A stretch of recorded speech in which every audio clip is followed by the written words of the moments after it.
আমি আপনাদের কাছে দোয়া চাইব, কারণ আমি প্রবাসী হয়ে গেছি। প্রবাসী জীবন আসলে খুব কষ্টের।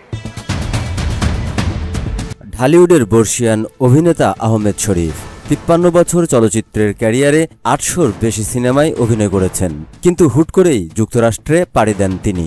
দীর্ঘদিন ধরে সেখানেই থাকছেন, তবে সুযোগ পেলেই দেশে আসেন। কদিন আগেই দেশে ফিরেছেন তিনি। দেশে না থাকার প্রসঙ্গে তিনি বলেন, দেশে থাকলে তাকে অন্যের কাছে হাত পেতে বা ভিক্ষা করে খেতে হতো। বাংলা সিনেমার প্রয়াত সকল শিল্পীদের স্মরণে এফডিসিতে আয়োজন করা হয় দোয়া মাহফিল। সেখানে হাজির হয়ে আহমেদ শরীফ এ মন্তব্য করেন। তিনি বলেন, একজন মানুষকে দেশে থাকতে হলে কমপক্ষে একটা বাসস্থান লাগে, খাওয়া লাগে, আর চলাফেরার জন্য বাস বা সাইকেল হলেই হয়। বর্তমানে কতজন লোক বলতে পারবেন তার ১ মাসের খাওয়ার নিশ্চয়তা আছে? নেই।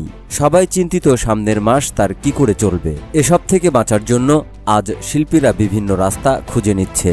আজ আমি যদি বাংলাদেশে থাকতাম, তবে আমি নিশ্চিত আমাকে অন্যের কাছে হাত পেতে ভিক্ষা করে খেতে হতো। আমরা চাই দেশ ভালো হোক, দেশ এগিয়ে যাক। আহমেদ শরীফ বলেন, সালমান শাহ নেই, শাবানা চলে গেলেন দেশের বাইরে, মান্নাও মারা গেলেন।